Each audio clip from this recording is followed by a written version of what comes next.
ಶ್ರೀಗುರುಭ್ಯೋ ನಮಃ. ಹರಿ ಓಂ.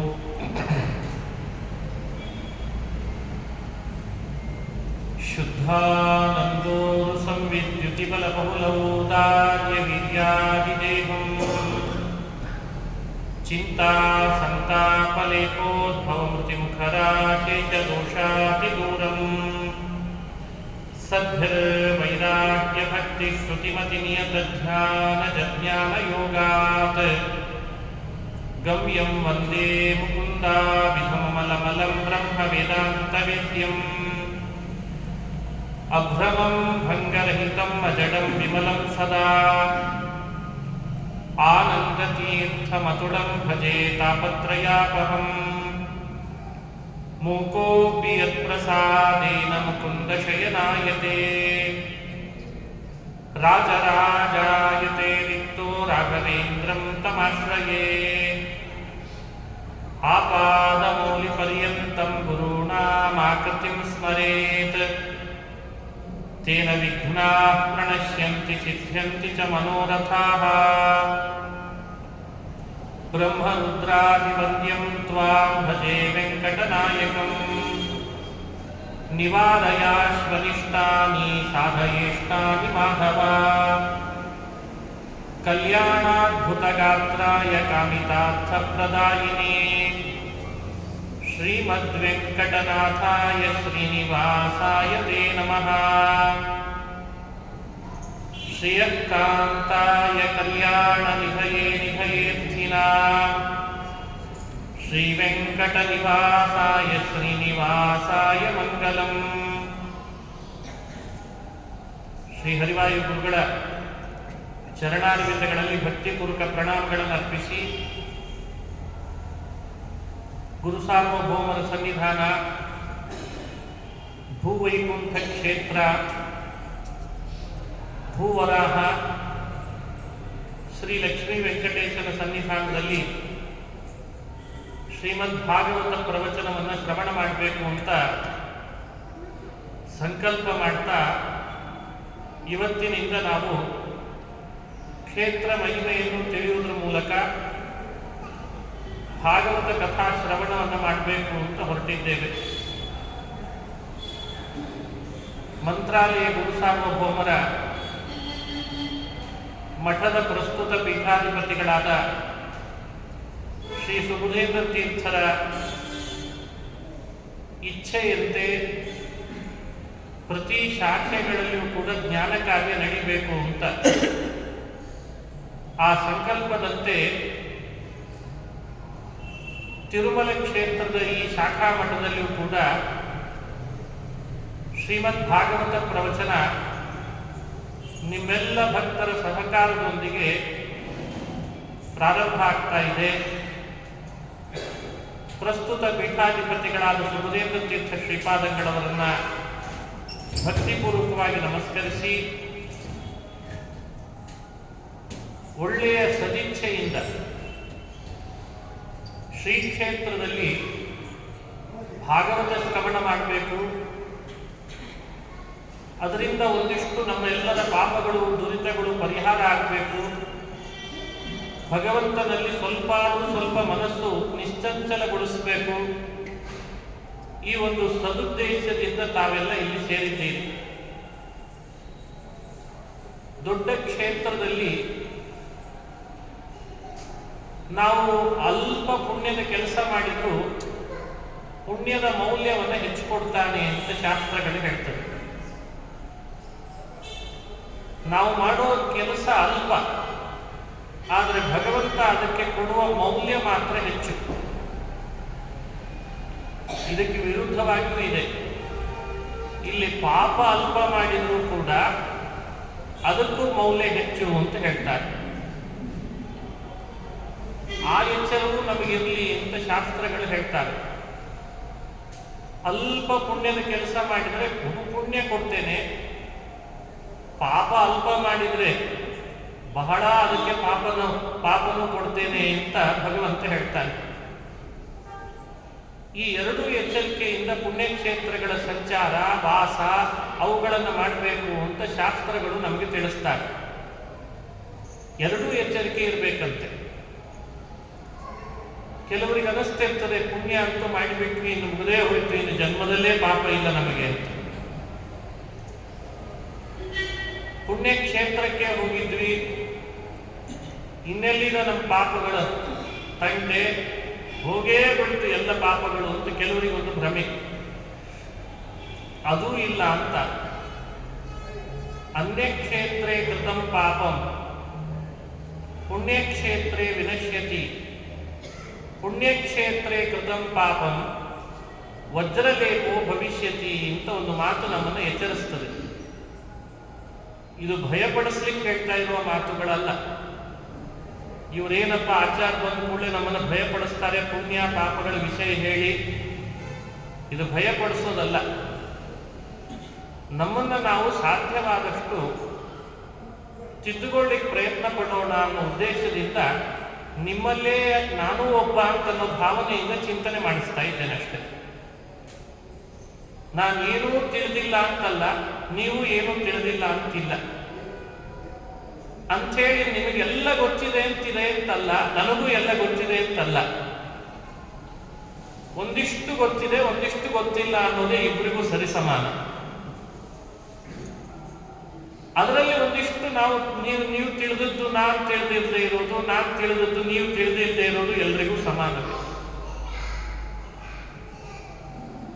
ಆ ನಿಟ್ಟಿನಲ್ಲಿ ಶಾಸ್ತ್ರಗಳಲ್ಲಿ ಹೇಳಿದ ಕೆಲವು ವಿಷಯಗಳನ್ನ ನಿಮ್ಮಲ್ಲೇ ನಾನು ಒಬ್ಬ ಆಗಿ ನಿಮ್ಮೊಟ್ಟಿಗೆ ಹಂಚಿಕೊಳ್ಳೋ ಒಂದು ಪ್ರಯತ್ನ ಮಾಡ್ತಾ ಇದ್ದೇನೆ ಅಷ್ಟೇ. ಮನುಷ್ಯನಿಂದ ಪಾಪಗಳು ನಡೀತದೆ. ನಡೆದ ಪಾಪಗಳು ಬೇರೆ ಬೇರೆ ಕಡೆಯಲ್ಲಿ ನಡೆದದ್ದು ಪುಣ್ಯಕ್ಷೇತ್ರಕ್ಕೆ ಬಂದಾಗ ಹೋಗ್ತದೆ ಅನ್ನೋದು ನಿಜ. ಅನ್ಯಕ್ಷೇತ್ರೇ ಕೃತಂ ಪಾಪಂ ಪುಣ್ಯಕ್ಷೇತ್ರೇ ವಿನಶ್ಯತಿ, ಅದು ನಿಜ. ಪುಣ್ಯಕ್ಷೇತ್ರೇ ಕೃತಂ ಪಾಪಂ ವಜ್ರಲೇಪೋ ಭವಿಷ್ಯತಿ ಅಂತ ನಮ್ಮನ್ನು ಎಚ್ಚರಿಸ್ತದೆ. ನಾವು ಪುಣ್ಯಕ್ಷೇತ್ರಗಳಿಗೆ ಬಂದಾಗ ಏನು ಎಚ್ಚರಿಕೆಯಿಂದ ಇರಬೇಕು ಅಂದ್ರೆ ಪಾಪ ನಡೀದೇ ಇರೋ ಹಾಗೆ ಎಚ್ಚರ ವಹಿಸ್ಬೇಕಂತ. ನಮಗೇನಿಸ್ತಿರ್ತದೆ ಪುಣ್ಯ ನಡೆದ್ರೆ ಸಾಕು ಅಂತ, ಪುಣ್ಯ ನಡಿಬೇಕು, ಪುಣ್ಯ ಗಳಿಸ್ಬೇಕು ಅಂತ. ಅದನ್ನು ಆಮೇಲೆ ಯೋಚನೆ ಮಾಡೋಣ. ಮೊದಲು ಪಾಪ ನಡೆದಿದ್ರೆ ಸಾಕು ಅನ್ನೋ ಎಚ್ಚರ ವಹಿಸೋಣ ಅಂತಾರೆ ಶಾಸ್ತ್ರದಲ್ಲಿ. ಈಗಿರೋ ನಮ್ಮೆಲ್ಲರ ಅನೇಕ ಸ್ಥಿತಿಗತಿಗಳನ್ನು ಯೋಚನೆ ಮಾಡಿದರೆ ನಮ್ಮ ಬೌದ್ಧಿಕ ಆಲೋಚನೆಯಲ್ಲಿ ಹೇಗಿರ್ತದೆ ಅಂದ್ರೆ ತಡೆಗಟ್ಟಲಿಕ್ಕೆ ಆಗ್ತಾ ಇಲ್ಲ. ಅದೇನೋ ಒಂದು ನಮ್ಮೊಳಗೆ ಬಂದು ಸೇರ್ಕೋತಾ ಇದೆ, ಅದನ್ನು ನಮ್ಗೆ ತಡೆಗಟ್ಟಲಿಕ್ಕೆ ಆಗ್ತಾ ಇಲ್ಲ. ಸರಿ, ತಡೆಗಟ್ಟಲಿಕ್ಕೆ ಆಗ್ತಿಲ್ಲ ಅಂದಾಗ ಕೊನೆಗೆ ಎಲ್ಲಿಗೆ ಬಂತು ಅಂದ್ರೆ ಸಂಶೋಧನೆಗೆ ಮಾಡಿ ಇದ್ದದ್ದನ್ನ ಅಷ್ಟೇ ಕಾಪಾಡ್ಕೊಂಡು ಹೋಗೋಣ, ಜಾಸ್ತಿ ಆಗದಿದ್ರೆ ಸಾಕಪ್ಪ ಅಂತ ಮಾತ್ರೆ ತಗೊಳ್ಳಿಕ್ಕೆ ಶುರು ಮಾಡಿದ್ವಿ. ಇದೇ ತಾನೇ ನಿಮ್ಮೆಲ್ಲರ ಅವಸ್ಥೆಗಳು.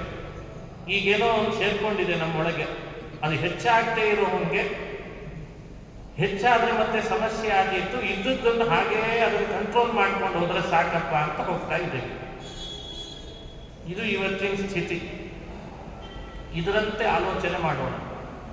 ನಮ್ಮ ಪಾಪಗಳು ಸಾಕಷ್ಟು ಇರ್ತಾವೆ, ಅದು ಮತ್ತಷ್ಟು ಹೆಚ್ಚಾಗದಂತೆ, ಮತ್ತಷ್ಟು ಆ ಸುಳಿಯಲ್ಲಿ ಸಿಲುಕುವಂತೆ ನಾವು ಆಗದೇ ಇರಲಿಕ್ಕೆ ಏನು ಮಾಡಬೇಕು, ಆ ಎಚ್ಚರ ನಾವು ವಹಿಸೋಣ. ಇದು ಒಂದು ಅಂಶ. ಇದಕ್ಕೆ ವಿವರಣೆ ಸಾಕಷ್ಟು ನಾನು ಕೊಡುವ ಅವಶ್ಯಕತೆ ಇಲ್ಲ. ಯಾಕೆ ಅಂದರೆ ಮನುಷ್ಯನಿಗೆ ಪಾಪ ಯಾವುದು ಅಂತ ಎಕ್ಸ್ಪ್ಲೇನ್ ಮಾಡೋ ಅವಶ್ಯಕತೆ ಇಲ್ಲ ಇತ್ತೀಚೆಗೆ. ಅವನಿಗೆ ಒಳಗಿನಿಂದ ತಾನಾಗೆ ಗೊತ್ತಾಗ್ತಿರ್ತದೆ, ಇದು ಪಾಪ,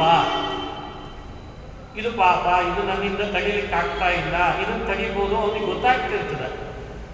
80% ಪಾಪ ಗೊತ್ತಾಗ್ತಿರ್ತದೆ. ಸುಮ್ಮನೆ ನಾವು ಇನ್ನೊಬ್ಬರನ್ನು ಪ್ರಶ್ನೆ ಮಾಡುವಾಗ, ಮಾತಾಡಿಸುವಾಗ ಅಂತಿರ್ತೇವೆ ಅಷ್ಟೇ. ಅದು ಹೇಗೆ ಪಾಪ ಆಗ್ತದೆ, ಇದೇ ಪಾಪ, ಎಲ್ಲ ಗೊತ್ತಾಗ್ತಿರ್ತದೆ ಒಳಗಡೆ, ಇದು ಪಾಪ ಅಂತ ಗೊತ್ತಾಗ್ತದೆ.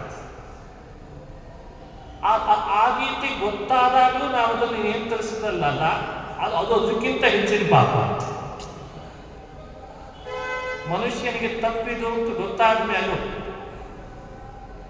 ಗೊತ್ತಿದ್ದ ತಪ್ಪನ್ನು ಮತ್ತೆ ಮತ್ತೆ ಮಾಡ್ತಾನೆ ಅಂದ್ರೆ ಅದಕ್ಕಿಂತ ದೊಡ್ಡ ತಪ್ಪಿನ್ಯಾವುದು ಹೇಳಿ ನೋಡೋಣ. ಈ ವಿವೇಚನೆಯನ್ನು ನಾವು ಚೆನ್ನಾಗಿ ಮಾಡ್ಕೊಳ್ಳೋಣ ಅಂತ ಎರಡನೇ ಅಂಶ. ಮೂರನೇ ಅಂಶ, ಭಗವಂತನನ್ನ ದಯಾಸಾಗರ, ಕರುಣಾಸಾಗರ, ಕ್ಷಮಾ ಸಮುದ್ರ ಅಂತ ವೇದಗಳು, ಪುರಾಣಗಳು, ಇತಿಹಾಸಗಳು ಕೊಂಡಾಡ್ತಾರೆ. ಆ ಕಾರುಣ್ಯವನ್ನು ಚಿಂತನೆ ಮಾಡುವ ಕಾಲ ಇದು. ಏನು ಕರುಣಾನಿಧಿಯೋ ಹರಿ ಮತ್ತೇನು ಭಕ್ತಾಧೀನನೋ, ಏನು ಕರುಣಾನಿಧಿಯೋ ಹರಿ ಮತ್ತೇನು ಭಕ್ತಾಧೀನನೋ. ಕರುಣಾಸಾಗರ ಪರಮಾತ್ಮ. ಯಾವ ಅರ್ಥದಲ್ಲಿ ಭಗವಂತನನ್ನ ಕರುಣಾಸಾಗರ ಅಂತಂದ್ರು? ಈ ಸಮಯದಲ್ಲಿ ಅದನ್ನು ಚೆನ್ನಾಗಿ ಚಿಂತನೆ ಮಾಡಬೇಕು. ಬಹಳ ಒಳ್ಳೆ ಕಾಲ ಇದು. ಸಂಧ್ಯಾಕಾಲ, ಪ್ರದೋಷ ಕಾಲ ಅಂತ ಕರೀತಾರೆ. ಭೂವೈಕುಂಠದಲ್ಲಿ ನಾವು ನೆಲೆಸಿದ್ದೇವೆ, ಬೆಟ್ಟ ಏರಿ ಬಂದಿದ್ದೇವೆ, ತಿರುಮಲ ಕ್ಷೇತ್ರ.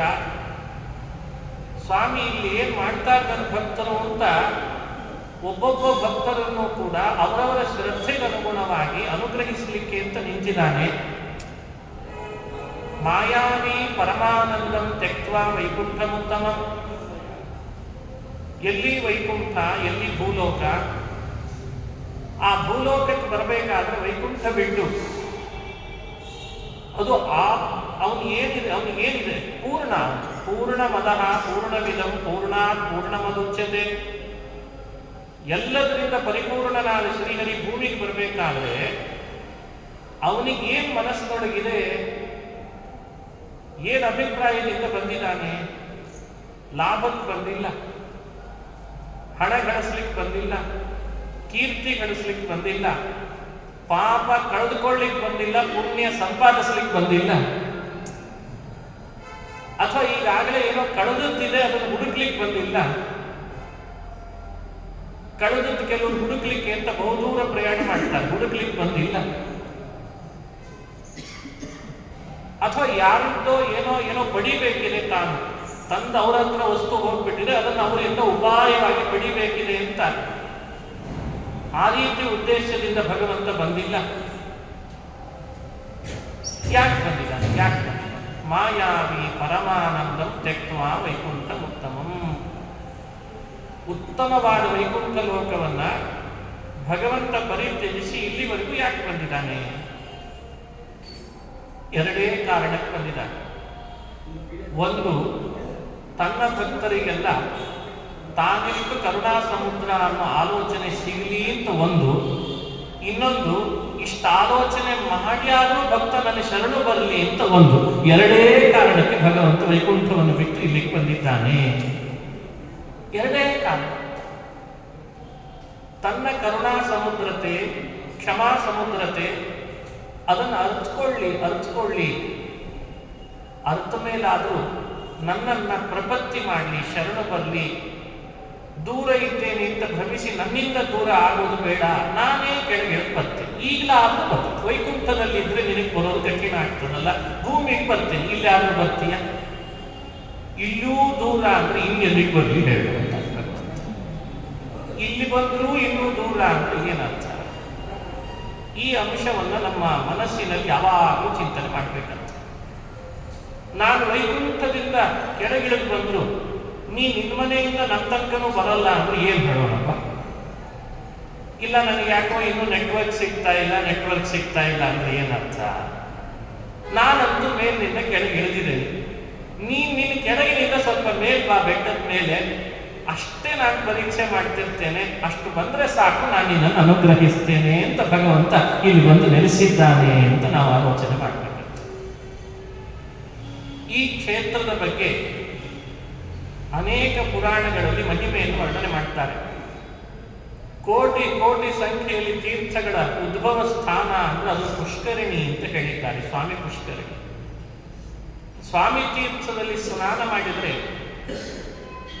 ನಮಗೆ ಈ ಜನ್ಮದಲ್ಲೆಲ್ಲ ಎಷ್ಟೋ ಜನ್ಮಗಳಲ್ಲಿ ಅಲ್ಲಿ ಸ್ನಾನ ಮಾಡಿದ ಪ್ರಭಾವದಿಂದ ಭಗವಂತನ ಸ್ಮರಣೆ ಉಂಟಾಗ್ತದಂತೆ.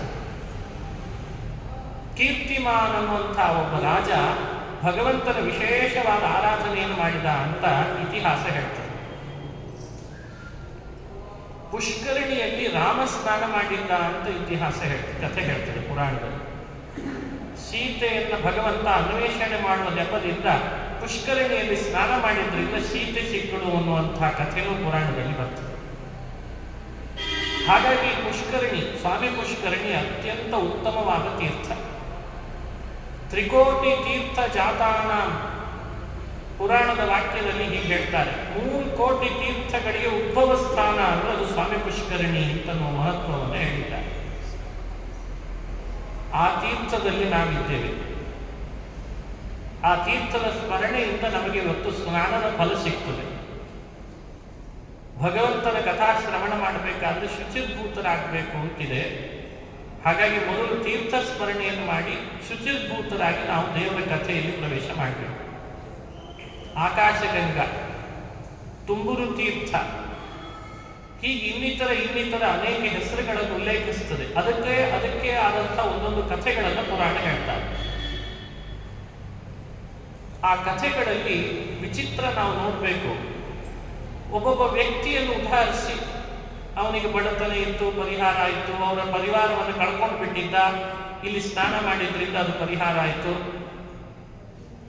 ಹೀಗೆ ಒಂದೊಂದು ಪುರಾಣದ ಕಥೆಗಳನ್ನು ಉಲ್ಲೇಖ ಮಾಡ್ತಾ ಬರ್ತದೆ. ಆ ಕಥೆಗಳನ್ನು ನಾವು ಹೇಗೆ ಅರ್ಥೈಸಿಕೊಳ್ಬೇಕು, ಆ ವ್ಯಕ್ತಿಯನ್ನ, ಆ ಘಟನೆಯನ್ನು ನಾವು ಇಲ್ಲಿ ಅನುಸ್ಯೂತವಾಗಿ ಅದೇ ನಡೆದಿದೆ ಅಂತ ಅನ್ನೋದು ಮುಖ್ಯ ಅಲ್ಲಂತೆ. ನಮ್ಮ ಜೀವನದೊಳಗೆ ಇದು ನಮಗೆ ಯಾವ ರೀತಿ ಫಲ ಕೊಡ್ತದೆ ಅಂತಲಿಕ್ಕೆ ಅದೊಂದು ಪೂರಕ, ಅದೊಂದು ಸ್ಫೂರ್ತಿ ಕೊಡ್ಲಿಕ್ಕಿರುವ ಕಥೆ. ಎಲ್ಲ ಪರಿವಾರ ಕಳೆದುಕೊಂಡವನು ತೀರ್ಥದಲ್ಲಿ ಸ್ನಾನ ಮಾಡಿ ಪರಿವಾರವನ್ನು ಮರಳಿ ಪಡೆದ ಅಂದ್ರೆ ನಮಗದೊಂದು ಪೂರಕ ಅಂತ ನಾವು ಭಾವಿಸ್ತೇವೆ.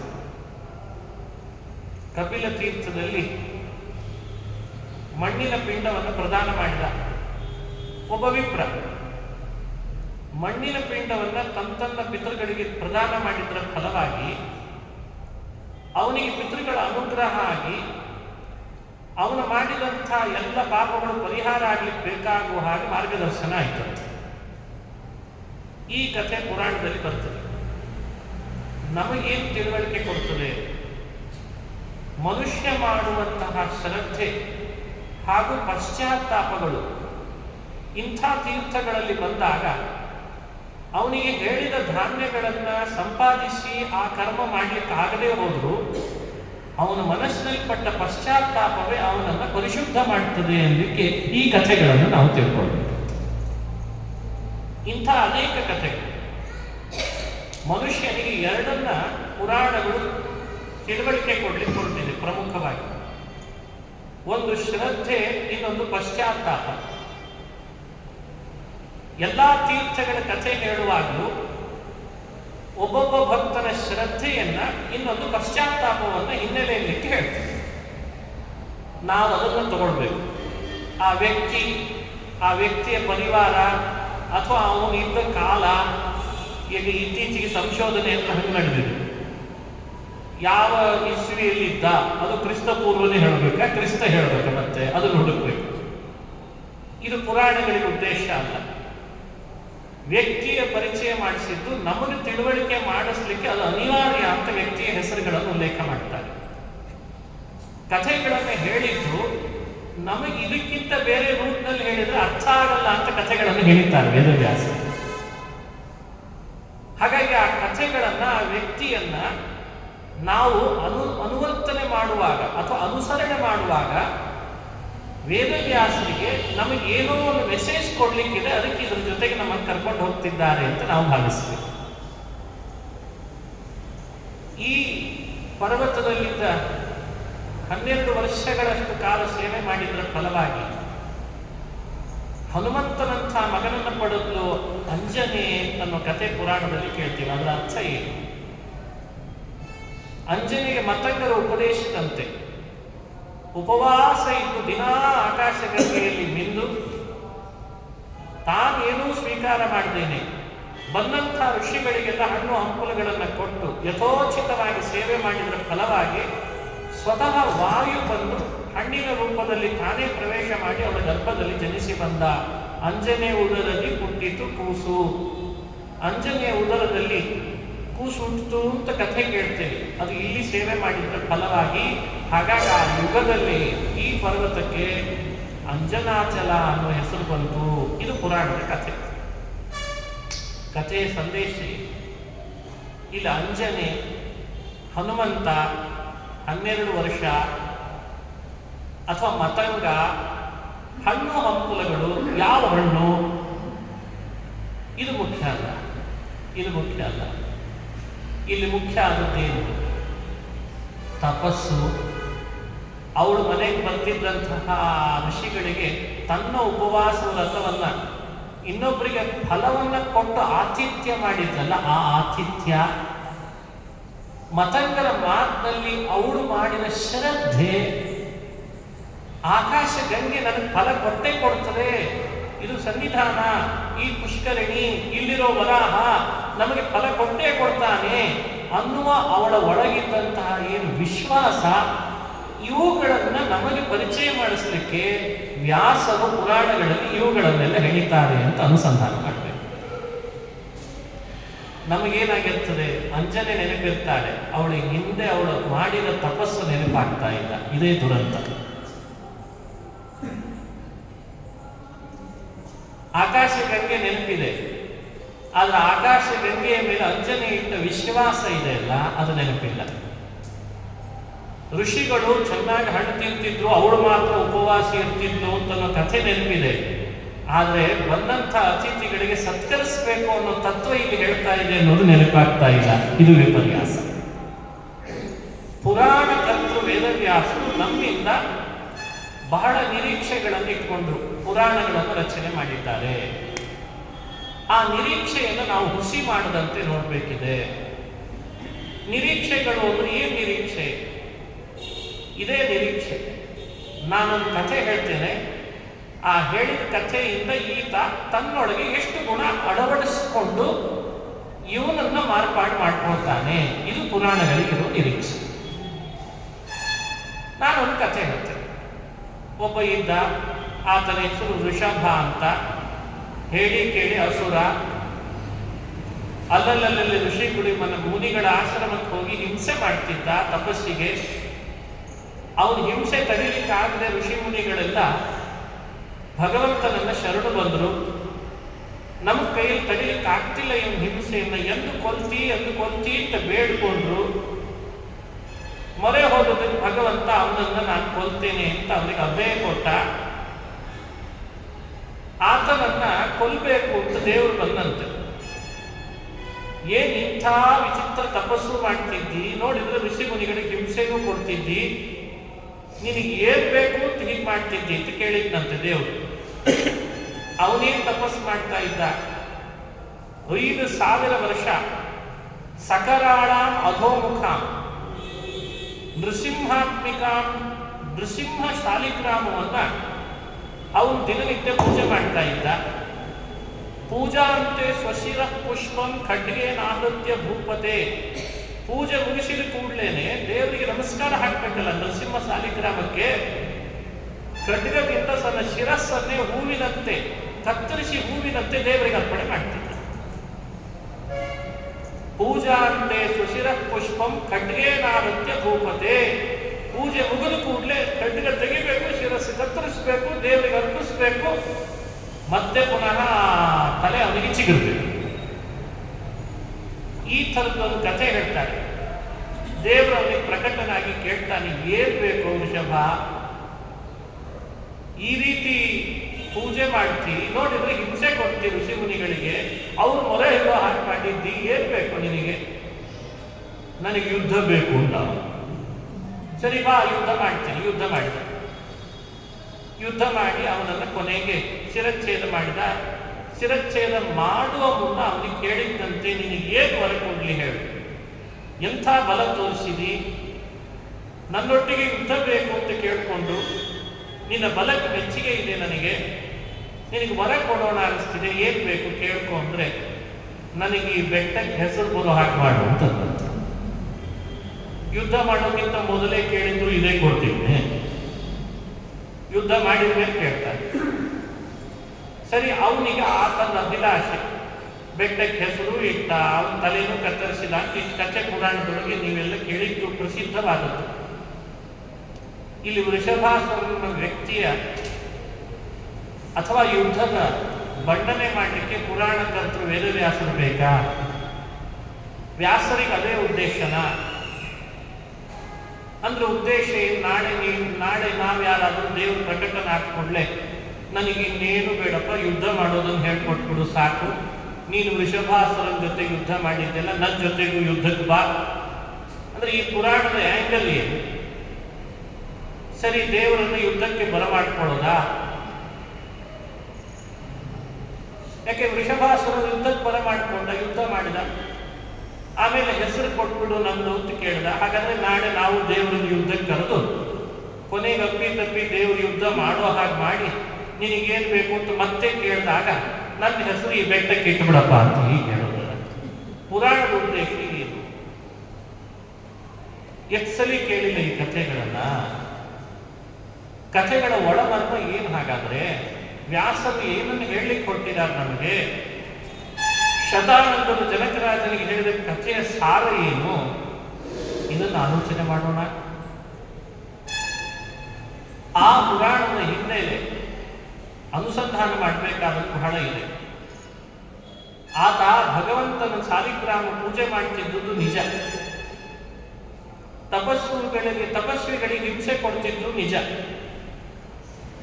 ಅಂದ್ರೆ ಎರಡು ಕೆಲಸಗಳು ಅವನಿಂದ ನಡೀತಿತ್ತು ಅಂತ ಅಭಿಪ್ರಾಯ. ಒಂದೆಡೆಯಲ್ಲಿ ಸತ್ಕರ್ಮ, ಇನ್ನೊಂದೆಡೆಯಲ್ಲಿ ದುಷ್ಕರ್ಮ. ಸತ್ಕರ್ಮ ದುಷ್ಕರ್ಮಗಳು ನಡೀತಿದ್ದ ಒಬ್ಬ ಕ್ಯಾರೆಕ್ಟರ್, ಒಬ್ಬ ವ್ಯಕ್ತಿಯ ಚಿತ್ರಣವನ್ನು ಪುರಾಣ ಮಾಡಿಸ್ತದೆ. ಅಂದ್ರೆ ನಮ್ಮಲ್ಲಿಯೂ ದಿನೇ ದಿನೇ ಕೇವಲ ಪುಣ್ಯ ನಡೀತದೆ ಅಂತ ಇಲ್ಲ, ಒಂದಿಷ್ಟು ಪಾಪ ನಡೀತಾ ಇದೆ. ನಮ್ಮಲ್ಲಿ ಒಂದಿಷ್ಟು ಪಾಪ ನಡೀತದೆ ಅಂದ್ರೆ ಬರೀ ಪಾಪನೇ ಅಂತ ಹೇಳೂ ಇಲ್ಲ, ಒಂದಿಷ್ಟು ಪುಣ್ಯನೂ ನಡೀತಾ ಇದೆ. ಹಾಗಾದ್ರೆ ವೃಷಭನ ಚರಿತ್ರೆ ಅದು ಕೇವಲ ಒಬ್ಬ ಅಸುರನ ಚರಿತ್ರೆ ಅಲ್ಲ, ನಮ್ಮ ನಿಮ್ಮೆಲ್ಲರ ಒಳಗೆ ನಡೀತಾ ಇರುವ ಪುಣ್ಯಕರ್ಮ, ಪಾಪಕರ್ಮ ಅಥವಾ ಸತ್ಕರ್ಮ, ಅಸತ್ಕರ್ಮಗಳ ಚಿತ್ರಣವನ್ನು ವ್ಯಾಸರು ನೀಡ್ತಾ ಇದ್ದಾರೆ ಅಂತ ತಿಳ್ಕೊಳ್ಬೇಕು. ಇದು ಕರ್ಮ ಚಿತ್ರಣ. ಇದರ ಹಿಂದೆ ಭಗವಂತನ ವ್ಯಕ್ತಿತ್ವ ಏನು ಅಂತ ಪರಿಚಯಿಸಬೇಕಾಗಿದೆ. ಭಕ್ತನಿಗೆ ಅದನ್ನು ಪರಿಚಯಿಸೋದೇ ಪುರಾಣಗಳ ಉದ್ದೇಶ ಅಲ್ವೇ? ಅವನು ಕರ್ಮಾತೀತ, ಅವನಿಗೆ ಕರ್ಮ ಬಂಧನ ಇಲ್ಲ. ಆದರೆ ನಾವು ಮಾಡುವ ಕರ್ಮಗಳಿಗೆ ಅವನೇನು ಬಂಧಿತನಾಗದೆ ಹೋದ್ರು, ವಶನಾಗದೆ ಹೋದ್ರು, ಅವುಗಳಿಗೆ ತಕ್ಕ ಫಲ ಕೊಡುವ ಜವಾಬ್ದಾರಿ ಅವನು ಹೊತ್ತಿದ್ದಾನೆ. ಇದನ್ನು ಪರಿಚಯಿಸಬೇಕು ಪುರಾಣಗಳು.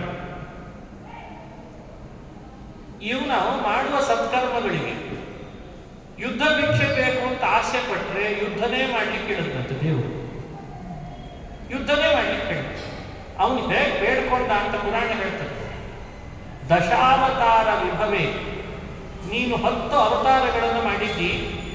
ಮತ್ಸ್ಯ, ಕೂರ್ಮ, ವರಾಹ, ನರಸಿಂಹ 10 ಅವತಾರ ಮಾಡಿದ್ದಿ ಸ್ವಾಮಿ. ಒಂದೊಂದು ಅವತಾರದಲ್ಲಿ ನಿನ್ನ ಪರಾಕ್ರಮ ಏನು ವರ್ಣನೆ ಮಾಡ್ತಾರೆ, ಏನು ಚಿತ್ರಣ ಮಾಡ್ತಾರೆ. ಒಂದ್ಸಲಿ ಆದರೂ ನಾನು ಆ ಪರಾಕ್ರಮ ನೋಡಬೇಕು ಅಂತ ಆಸೆ ಪಡ್ತಾರೆ. ನೋಡಿ, ಆ ಪುರಾಣದಲ್ಲಿ ಬರೋ ಶಬ್ದದಿಂದ ನಿಮಗೆ ಅನುಸಂಧಾನಕ್ಕೆ ಬರ್ತದೆ. ಭಕ್ತರ ಅಭಿರುಚಿಗಳು ಬೇರೆ ಬೇರೆ ಬೇರೆ ಇರ್ತಾರೆ. ನಮ್ಮೆಲ್ಲರ ಅಧಿಕಾರಿ ಆ ಭಗವಂತ ಕರುಣಾಸಾಗರ ಭಕ್ತರ ಅಭಿರುಚಿಗೆ ತಕ್ಕಂತೆ ತನ್ನನ್ನು ತೋರ್ಪಡಿಸ್ತಾನೆ ಅಂದ್ರೆ ಇದಕ್ಕಿಂತ ಕರುಣಾಸಾಗರ ಜಗತ್ತಿನಲ್ಲಿ ಯಾರಿದ್ದಾನೆ? ಆ ಭಕ್ತರಿಗೆ ಅಭಿರುಚಿ, ನಿನ್ನ ವೈಭವ, ಪರಾಕ್ರಮ ನೋಡಬೇಕು. 10 ಅವತಾರಗಳಲ್ಲಿ ಹೇಳಿದ್ದು ಕೇಳಿದ್ದಿದೆ ಅಷ್ಟೇ, ಆದ್ರೆ ನೋಡಿಲ್ಲ, ನಾನು ನೋಡ್ಬೇಕು ಅಂತ ಆಸೆ ಪಟ್ಟ. ಸರಿ, ಇಷ್ಟು ದಿವಸ ಸಾಲಿಗ್ರಾಮವನ್ನು ಪೂಜಿಸಿದ್ನಲ್ಲ, ಅದರಲ್ಲಿಯೂ ಶ್ರದ್ಧೆ ಮೆರೆದಿದ್ದಲ್ಲ, ತನ್ನ ತನ್ನ ತಲೆನೇ ಕಡಲು ಪುಷ್ಪದಂತೆ ಆ ಅರ್ಪಿಸಬೇಕಾದ್ರೆ ಅವನು ಹಿಂದೆ ಶ್ರದ್ಧೆ ಇಟ್ಟು, ವಿಶ್ವಾಸ ಇಟ್ಟು, ಆ ವಿಶ್ವಾಸ, ಆ ಶ್ರದ್ಧೆಗೆ ಬೆಲೆ ಇಲ್ಲದೆ ಪುಣ್ಯ ಹುಟ್ಟೋ ಇಲ್ಲೋ, ಪಾಪ ಹುಟ್ಟೋ ಇಲ್ಲೋ, ಅದಾಮೇಲೆ ಭಗವಂತ ಪುಣ್ಯ ಹುಡ್ತದೆ ಪಾಪ ಹುಡ್ತದೆ ಅಂತ ಪರೀಕ್ಷೆ, ಅದನ್ನ ಬಹಳ ವಿಮರ್ಶಿಸಿ ಫಲ ಕೊಡ್ತಾನೆ ಅಂತ ಅನ್ನೋದು ತಪ್ಪು. ಕೆಲವರು ತಿಳ್ಕೊಂಡಿದ್ದಾರೆ, ಪುಣ್ಯ ನೋಡಿ ನೋಡಿ ಲೆಕ್ಕ ಹಾಕ್ತಾ ಕೊಡ್ಲಿಕ್ಕೆ ಏನೋ ನೀನು ಚಾರ್ಟೆಡ್ ಅಕೌಂಟ್ ಏನು, ಅವನೇನು ಅದನ್ನೇ ಲೆಕ್ಕ ಹಾಕ್ತಾ ಕೊಡ್ಬೇಕಾ?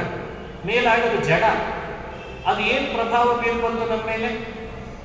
ಹೋಗ್ಲಿ, ಅದರೊಳಗಿದ್ದು ಆ ಪುಣ್ಯವನ್ನು ನಿನ್ನಿಂದ ಮಾಡಿಸೋದಾದ್ರೂ ಯಾರು? ಪಾಪ ಮಾಡಿಸೋದಾದ್ರೂ ಯಾರು? ಈ ಕರ್ತೃತ್ವದ ಅನುಸಂಧಾನ ಏನಾಗಬೇಡ. ಇದೆಲ್ಲ ಗಂಭೀರವಾದ ಆಲೋಚನೆ ನಮ್ಮಲ್ಲಿ ನಡೀಬೇಕು. ಅದಕ್ಕೆ ಆತ ಅಪೇಕ್ಷಿಸಿದ್ದಕ್ಕೆ ತಕ್ಕಂತೆ ಅವನಿಗೆ ವಿಶ್ವಾಸ, ಅವನು ಮಾಡಿದ ಭಕ್ತಿ ಶ್ರದ್ಧೆಗೆ ಅನುಗುಣವಾಗಿ ಅವನಿಗೆ ಯುದ್ಧ ಮಾಡ್ತೇನೆ ಅಂತ ಹೇಳಿ ಮಾತು ಕೊಟ್ಟು ಯುದ್ಧನೇ ಮಾಡ್ಬಿಟ್ಟು ಭಲೆ ಯುದ್ಧ ಮಾಡಿಸಿದ. ದೇವ್ರ ಕಡೆನೇ ಯುದ್ಧನೂ ಮಾಡಿಸಿದ ಒಬ್ಬ ಭಕ್ತ ಅಂದ್ರೆ ಅವನು ವೃಷಭ ಅಂತ ಪುರಾಣದಲ್ಲಿ ಪ್ರಸಿದ್ಧಿ ಬಂತಂತೆ. ಈ ಪ್ರಸಿದ್ಧಿಯನ್ನು ಭಕ್ತನಿಗೆ ಕೊಟ್ಟ.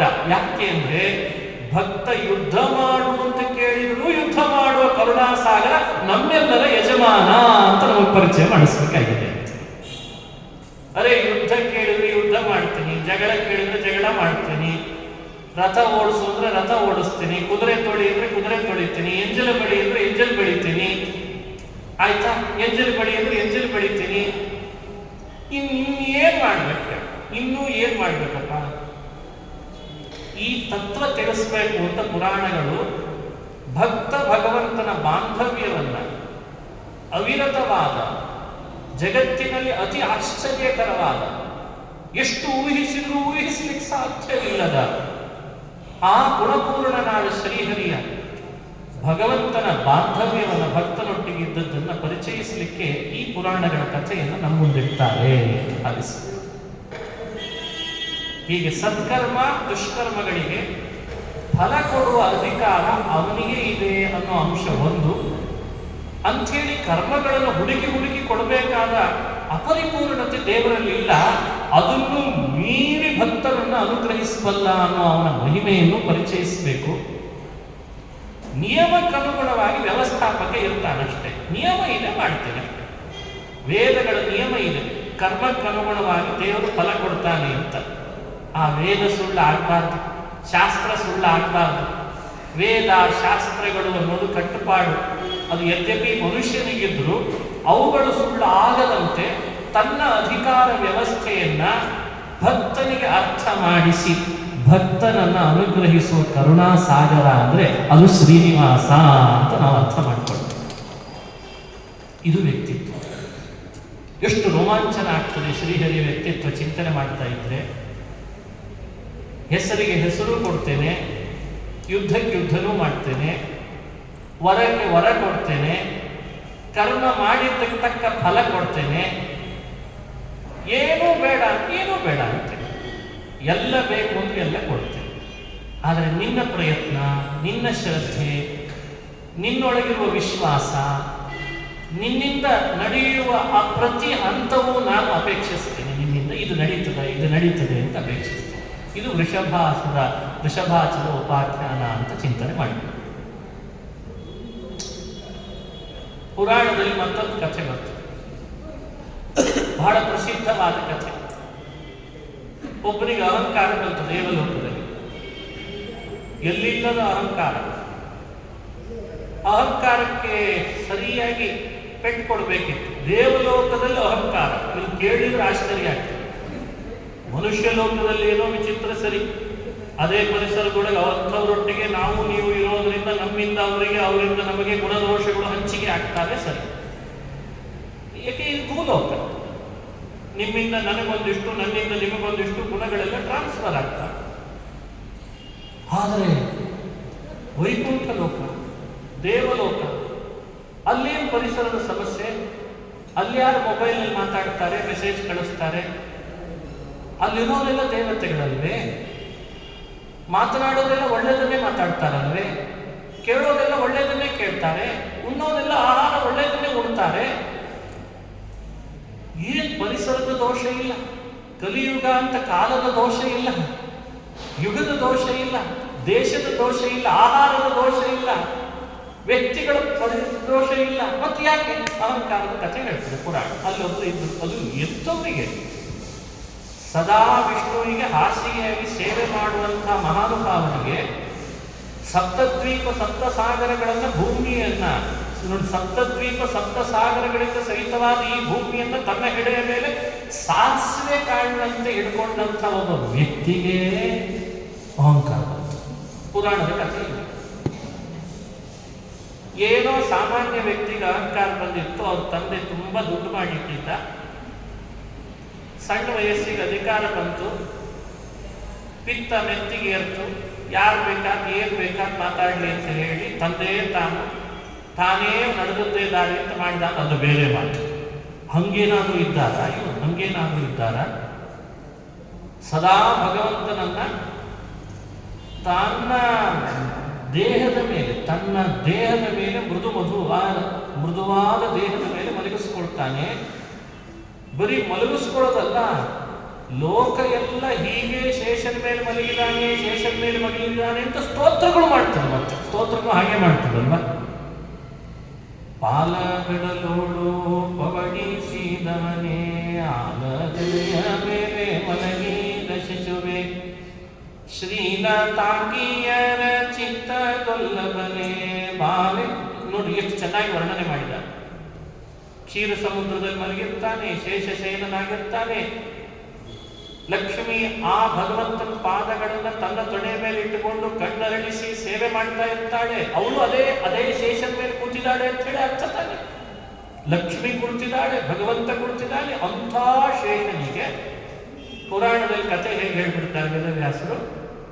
ಏನು ಅಹಂಕಾರ ಮಾಡಿದರು ಶೇಷ, ಈ ಕಥೆ ಹೇಳ್ತಾರೆ. ಯಾವುದನ್ನು ತಿಳ್ಕೊಳ್ಳೋಣ. ಈ ಶೇಷನಿಗೆ ಅಹಂಕಾರ ಬಂದಿತ್ತು ಅಂತ ಹೇಳಬೇಕು ಅನ್ನೋದು ವೇದವ್ಯಾಸರ ಉದ್ದೇಶನ, ಅಥವಾ ಆ ಸಮಯಕ್ಕೆ ಇನ್ನೊಬ್ಬರು ಬಂದರು, ಸತ್ಯಲೋಕದ ಅಧಿಪತಿ. ಅವರು ಅವನನ್ನು ಹೆದರಿಸಿದ್ರು, ಬೆದರಿಸಿದ್ರು, ಮಾತುಗಳಿಂದ ತಿಳಿಸಿದ್ರು, ತಿದ್ದಿದ್ರು, ತೀಡ್ಲಿಕ್ಕೆ ಹೋದ್ರು, ತಿದ್ದುಕೊಳ್ಳಿಲ್ಲ. ವಾಯುದೇವರು ಹೇಳಿದ ಮಾತುಗಳನ್ನು ಪುರಾಣದಲ್ಲಿ ಇದ್ದದ್ದು ಕೇಳಿಬಿಟ್ರೆ ನಾವೇ ಬದಲಾಗಿ ಬಿಡ್ತೀವಿ. ನೋಡ್ರಿ ಅವ್ರ ಮಾತು ಹೆಂಗಿದೆ ಅಂತ ಸುಮ್ಮನೆ 1-2-3 ಅಂಶ ಹೇಳ್ತೀವಿ. ಇವ್ರೇನು ಮಾತಾಡಿದ್ರು, ಅವ್ರೇನು ಮಾತಾಡಿದ್ರು ಅಂತ 1-2 ಪಾಯಿಂಟ್ಗಳನ್ನು ನೋಡ್ಬೋದು. ನಾನು ಸದಾ ವಿಷ್ಣು ಲೋಕದಲ್ಲಿರುವವ, ಅಂದರೆ ನಾನು ಯಾವಾಗಲೂ ಅಂತಃಪುರದಲ್ಲಿ ವಾಸ ಮಾಡುವವ. ನೀನೆಲ್ಲೋ ಮಲಯಾಚಲದಲ್ಲಿರುವವ. ಶೇಷ ಹೇಳಿದ ಮಾತು, ನೀನು ಮಲಯಾಚಲದಲ್ಲಿರುವವ. ನಿನಗೂ ನನಗೂ ಬಹಳ ವ್ಯತ್ಯಾಸ ಇದೆ. ನಿನ್ನ ಮೇಲೆ ಪ್ರೀತಿ ಕಡಿಮೆ, ನನ್ನ ಮೇಲೆ ಪ್ರೀತಿ ಜಾಸ್ತಿ. ನನಗೆ ವಿಷ್ಣು ಭಕ್ತಿ ಜಾಸ್ತಿ, ನಿನಗೆ ವಿಷ್ಣು ಭಕ್ತಿ ಅಷ್ಟಿಲ್ಲ. ನಾನು ವೈರಾಗ್ಯದಲ್ಲಿ ನಾನು ಮೀರಿಸಿದವರು ಯಾರಿಲ್ಲ. ನನಗೆ ವೈರಾಗ್ಯ ಜಾಸ್ತಿ, ವಿಷ್ಣು ಭಕ್ತಿ ಜಾಸ್ತಿ. ಬಲ ನನ್ನಷ್ಟು ನಿನಗಿಲ್ಲ, ನನ್ನ ಬಲದಲ್ಲಿ ಜಾಸ್ತಿ. ಬಲದಲ್ಲಿ, ಜ್ಞಾನದಲ್ಲಿ, ವೈರಾಗ್ಯದಲ್ಲಿ, ವಿಷ್ಣು ಭಕ್ತಿಯಲ್ಲಿ, ಎಲ್ಲದರಲ್ಲಿ ಹೆಚ್ಚಾದದ್ದಕ್ಕೆ ನನ್ನನ್ನು ಇಷ್ಟು ದೇವರ ಹತ್ತಿರದಲ್ಲಿ ಇಟ್ಕೊಂಡಿದ್ದಾನೆ. ಸರಿ, ಇದನ್ನ ಯುಕ್ತಿ ಯೋಚನೆ ಮಾಡಿ, ಲಾಜಿಕ್. ಎಲ್ಲದರಲ್ಲಿ ಕಡಿಮೆ ಇದ್ದವ್ರನ್ನ ದೂರ ಇಟ್ಟಿರ್ತಾನೆ. ಹಾಗಾಗಿ ನೀನು ದೂರ ಇದ್ದಿ, ಮಲಯಾಚಲ ನಿವಾಸಿ. ನಾನು ನೋಡಿದ್ರೆ ಇಲ್ಲಿದ್ದೆ, ನನಗೆ ಹೆಚ್ಚು, ನಿನಗೆ ಕಡಿಮೆ. ಈಗ ಯುಕ್ತಿಯಿಂದ ಶೇಷ ವಾದಿಸಿದ. ಈಗ ಯುಕ್ತಿ ಹೇಳಿದ್ರೆ ಪ್ರಮಾಣಗಳನ್ನು ಕೊಡ್ಬೇಕಾ? ಆ ಪುಸ್ತಕದಲ್ಲಿ ಹಿಂಗಿದೆ, ಈ ಪುಸ್ತಕದಲ್ಲಿ ಹಿಂಗಿದೆ, ನಂಗೆ ಮಾತನಾಡ್ಲಿಕ್ಕೆ ಆಗಲ್ಲ ತಾನೆ. ಯುಕ್ತಿನೇ ಹೇಳಿದ್ರೆ ಚಂದ. ಅದಕ್ಕೆ ವಾಯುಯುಕ್ತಿ ಹೇಳಿದ ಮತ್ತೆ ಪುನಃ. ಅಲ್ಲ, ದೂರದಲ್ಲಿದ್ದಾನೆ ಮಾತ್ರಕ್ಕೆ ಅವನ ಮೇಲೆ ಪ್ರೀತಿ ಕಡಿಮೆ ಅಂತಾಗ್ಲಿ, ಜ್ಞಾನ ಕಡಿಮೆ ಅಂತಾಗ್ಲಿ, ಭಕ್ತಿ ಕಡಿಮೆ ಅಂತಾಗ್ಲಿ ವಾದ ಮಾಡಬಾರ್ದು. ವಾಯು ಹೇಳ್ತಾನೆ, ಯಾವಾಗಲೂ ಅಂತಃಪುರದಲ್ಲಿ ಬೆಕ್ಕು ಓಡಾಡ್ಕೊಂಡಿರ್ತದಪ್ಪ. ರಾಜನ ಅಂತಃಪುರದಲ್ಲಿ ಅದು ಸಿಂಹಾಸನದ ಮೇಲೆ ಏರ್ತದೆ, ರತ್ನ ಪಲ್ಲಕ್ಕಿ ಮೇಲೆ ಏರ್ತದೆ, ರಾಜನ ತಲೆ ಮೇಲೂ ಒಮ್ಮೆ ಹಾರಿ ಕೂತಿರ್ತದೆ, ತೊಡೆ ಮೇಲೆ ಕೂತಿರ್ತದೆ. ಆದ್ರೆ ಆನೆ ಯಾವಾಗಲೂ ರಾಜನನ್ನು ಹೊರಲಿಕ್ಕಿದೆಯಲ್ಲ, ಅದು ಗಜಶಾಲೆಯಲ್ಲಿರ್ತದೆ. ಯಾವಾಗಲೂ ಆನೆ ಗಜಶಾಲೆಯಲ್ಲಿರ್ತದೆ, ಅಂತಃಪುರಕ್ಕೆ ಬರಲ್ಲ ಅದು. ಅಂಥೇಳಿ ರಾಜನಿಗೆ ಬೆಕ್ಕಿನ ಮೇಲೆ ಪ್ರೀತಿ ಜಾಸ್ತಿ, ಆನೆ ಮೇಲೆ ಇಲ್ಲ ಅಂತ ಹೇಳಿಕ್ಕೆ ಆಗ್ತದ? ಇದೊಂದು ಲಾಜಿಕ್. ಹೀಗೆ ವಾಯು ಶೇಷನೊಟ್ಟಿಗೆ ಪ್ರತಿಯುಕ್ತಿಗಳ ಮೂಲಕವಾಗಿ ಮಾತನಾಡಿದ. ಹಾಗಾಗಿ ಗರ್ವ ಮಾಡುವುದು ಸರಿಯಲ್ಲಪ್ಪ. ಗರ್ವ ಮನುಷ್ಯನನ್ನ ಕೆಳಗೆ ಹಾಕ್ತದೆ. ನೀನು ಗರ್ವ ಮಾಡ್ಲಿಕ್ಕೆ ಹೋಗ್ಬೇಡ. ಹಿಂದೂ ಹೀಗೆ ದ್ವಾರಪಾಲಕರಾಗಿ ನಿಂತವರು ಗರ್ವ ಪಟ್ಟದ್ದರಿಂದ ರಾಕ್ಷಸರಾದರು ಅಂತ ಕೇಳಿರ್ಬೇಕು, ನೀನೇ ನೋಡಿರ್ಬೇಕು ಅಂತ. ರಾಕ್ಷಸರಾದದ್ದು ನೋಡಿದೆಯಲ್ಲ, ಗರ್ವ ಮಾಡಬೇಡುವ ಅಂತ ವಾಯು ಶೇಷನಿಗೆ ಹೇಳಿದ್ದಂತೆ.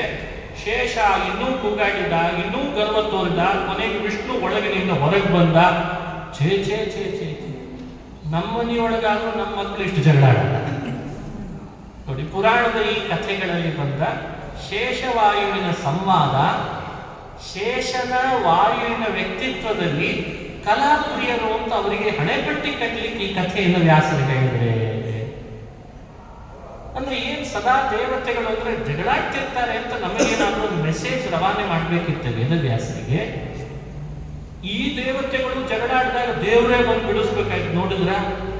ಅಂತ ದೇವರನ್ನ ತನ್ನ ಪರಿವಾರದೊಳಗೆಲ್ಲ ಜಗಳ ಬಿಡಿಸುವವ ನಾಯಕ ಅಂತ ಈಗ ಅವನನ್ನು ಬಂಧಿಸಬೇಕು ಅಂತ ವೇದವ್ಯಾಸರು ಈ ಕಥೆ ಹೇಳಿದ್ರೆ.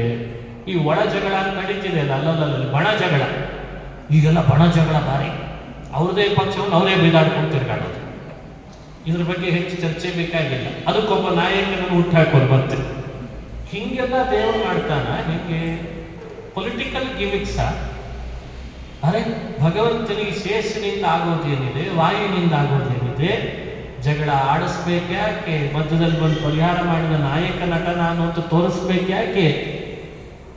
ಏನ್ ಸಿಗ್ನಿಫಿಕೇಶನ್, ಏನಿದರ ಉದ್ದೇಶ? ಹೇಳಿದೆ ಕಥೆ, ವೇದವ್ಯಾಸರೇ ಹೇಳಿದ ಈ ಕಥೆಯನ್ನ. ಅದರ ಪ್ರಭಾವದಿಂದ ಮತ್ತೆ ಮುಂದುವರೆದ ಕಥೆ ನೋಡಿ. ಒಂದು ದೊಡ್ಡ ಬೆಟ್ಟಕ್ಕೆ ನೀನು ಸುತ್ತುಗೋ ಅಂತ ಹೇಳಿದ್ದು, ಆ ಶಿಖರಕ್ಕೆ ಹೋಗಿ ಆತ ಸುತ್ತುಕೊಂಡದ್ದು, ವಾಯು ಬಂದು ಅವನನ್ನ ಹೆಬ್ಬೆರಳಿನಿಂದ ತಳ್ಳಿದ್ದು. ಹೆಬ್ಬೆರಳು ಕನಿಷ್ಠ ಅಂಗುಲಿ, ಕೊನೆ ಅಂಗುಲಿ, ಅದು ಹೆಬ್ಬೆರಳು ಅಲ್ಲ, ಕನಿಷ್ಠ ಅಂಗುಲಿ, ಕೊನೆ ಬೆರಳಿನಿಂದ ತಳ್ಳಿದ್ದು. ಅದು ಎಲ್ಲಿಗೋ ಬಂದು ಬಿದ್ದದ್ದು. ಕೊನೆಗೆ ಆ ಶೇಷ ನಮಸ್ತೆ ವಾಯೋ ತ್ವಮೇವ ಪ್ರತ್ಯಕ್ಷಂ ಬ್ರಹ್ಮಾಸಿ ತ್ವಾಮೇವ, ಇನ್ನು ನಮಸ್ಕಾರಪ್ಪ, ನನ್ನ ಬದುಕಿಸು ಅಂತ ಆತ ಕೇಳ್ಕೊಳ್ಬೇಕಾಯ್ತು. ಆ ಬೆಟ್ಟದ ಒಬ್ಬ ಅಪ್ಪ ಇದ್ದ, ಮತ್ತೆ ಆ ಬೆಟ್ಟಕ್ಕೆ ಒಬ್ಬ ಅಪ್ಪ ಇದ್ದ ಮೇರು. ಅವನು ಬೇಡ್ಕೊಂಡಂತೆ ವಾಯುದೇವರನ್ನ, ನೀವಿಬ್ರು ಜಗಳ ಆಡಿ ನನ್ನ ಮಗುನ ಪಾಪ ಯಾಕೆ ಹೀಗೆ ಮಾಡ್ತಿದ್ದೀರಿ ಅಂತ ಬೆಟ್ಟದ ಪರವಾಗಿ ಬೆಟ್ಟದ ಅಪ್ಪ ಬೇಡ್ಕೊಂಡ. ಶೇಷ ಬಿಲಬಿಲ ಒದ್ದಾಡ್ಬಿಟ್ಟ. ಕೊನೆಗೆ ಆ ವಾಯು ನಿಂತಲ್ಲೇ ನಿಂತು ಹೋಗ್ತಿದ್ದ ಬೆಟ್ಟದ ವೇಗವನ್ನು ಪರಿಹಾರ ಮಾಡಿ ಅಂದ್ರೆ ಎಳದ ಆ ಬೆಟ್ಟ ಅಲ್ಲೇ ನಿಲ್ಲೋ ಹಾಗೆ ಮಾಡಿದ. ಶೇಷ ಕ್ಷಮೆ ಕೇಳ್ದ. ಪರ್ವತಕ್ಕೆ ಹೆಸರು ಬರಬೇಕಾದದ್ದು ವಾಯುದ, ಶೇಷದ್ದು. ಈಗ ಹೇಳಿದ್ರು, ಈ ಗೆದ್ದವ್ರ ಹೆಸರು ಬರ್ಬೇಕು ತಾನೆ, ಹಂಗಲ್ವ ಲೆಕ್ಕದಲ್ಲಿ? ಕಾಮನ್ ಸೆನ್ಸೇ ಇಲ್ಲ ನಮಗೆಲ್ಲ. ಎಲ್ಲ ಕಡೆಯಲ್ಲಿ ಹೆಂಗಿರ್ತದೆ, ಯಾರು ಇಬ್ರು ಸ್ಪರ್ಧೆ ಮಾಡ್ತಿರ್ತಾರೆ, ಯಾರು ಗೆಲ್ತಾರೋ ಅವ್ರದ್ದು ತಾನೇ ಹೆಸರು ಕೊಡ್ಬೇಕು. ಅವಾಗ ಹಾಗಾದ್ರೆ ಹೆಸರು ಏನಾಗ್ಬೇಕಾಗಿತ್ತು? ವಾಯುವಚಲ ಅಂತ ಆಗ್ಬೇಕಿತ್ತು, ವಾಯು ಬೆಟ್ಟ. ನೋಡಿದ್ರೆ ಪುರಾಣದಲ್ಲಿ ಕತೆ ಹೇಳಿದ್ದು ಯಾರು ಎಲ್ಲ ಹೇಳಿ, ಗೆದ್ದವನು ವಾಯು ಅಂತ ತೋರಿಸಿ, ಸೋತವನು ಶೇಷ ಅಂತ ಕತೆ ಹೇಳಿ, ಕ್ಷಮೆ ಕೇಳಿದವನು ಶೇಷ ಅಂತ ಹೇಳಿ, ಹೆಸರು ಮಾತ್ರ ಶೇಷಾಚಲ ಅಂತ.